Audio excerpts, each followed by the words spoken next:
Alright, welcome back. This time around we're going to take a look at the cameras. We've placed in a handful of the ones that we have just to kind of give you a demonstration of them working together and how you can kind of mix and match the properties and the settings of them to create some fun elements within a level. So this level, as you can kind of see, is just simply a lot of camera boxes. We've left all of the visibility on so you can see the camera, but in your standard game you'd probably have the camera turned off. That way the user doesn't actually see that coming up. Let's go ahead and push play, and while it's loading, one of the things just to take note of is that when the cameras, as we go through it, remember that the properties we have set for it is just simply a property to change some of the feel of the camera. But when you put in any of these cameras, you're going to have a lot of different properties that you can really use to create your own type of feel to it. So the first one we have is a start position. So if you notice, that one's actually in the center of the screen. If you place this in the scene, it'll actually be, the camera will focus on it first. And in the player, for instance, with this one, we have once it's focused on it, we actually have the enable player one to be off. That way the player is actually free to move around. So the next one we have, though, is to actually zoom into the player. And then we can actually use our follow camera, which we've looked at before, more of a box style. So I'm going to jump on the pad. Now if you noticed, a couple of things just happened in that one is that when I jumped up, I actually went through a zoom that zoomed out, and then actually has a return value so that it'll zoom out, it'll delay for a little bit, it'll zoom back into the character at another distance, whichever one you want for it.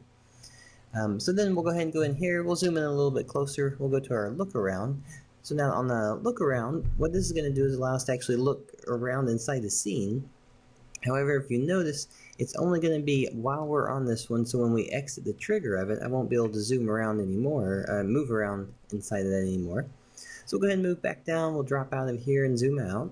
And then we have a little peek camera. The peek camera, what this does is actually just kind of focus on a spot somewhere inside the scene to let you know what's going to happen. You can just use it multiple times, or you can use it one time. We're actually changing up the way our values work for the triggering so that you use it once and that's the only time you can use it. So now we have our offset camera I'm going to drop down onto. So the offset moves me over to the side, but notice the camera's still going. When I go to the pass-through camera, we actually have a stop option on it as well. So it's going to stop the camera movement. Let me just kind of focus on the scene that's right in front of me. Now, I know I have the pass-through, so I can actually go through just like we've done before with it. But it's actually within a box confined, so it's not full screen. This is actually just the box part that we have with it. So now I'm going to drop out of that. I'm going to hit our offset so it gives me a little bit more room on the side. And then we'll get our auto movers. So this first auto mover is kind of a slow one. When we hit the next one, it'll go a little bit faster right there. But then that last one, I know that I have a little trigger box there. It's going to stop. It goes to just a stop motion on it for me.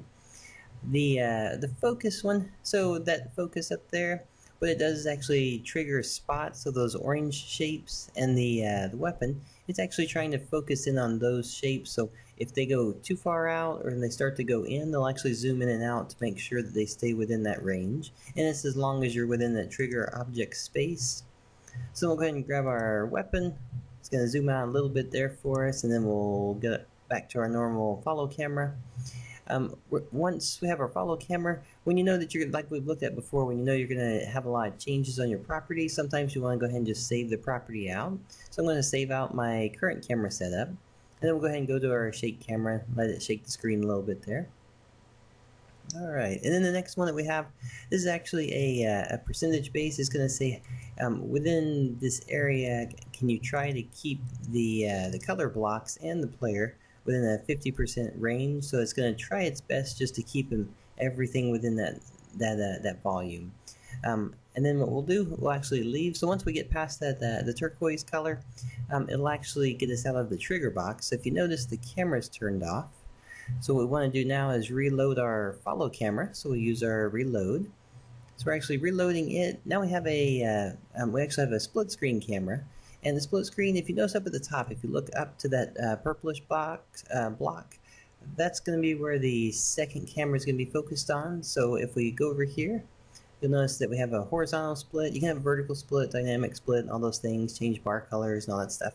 But the main thing, though, is just kind of notice that on the top panel, is going to be where my player is. The bottom panel is going to be where the block is.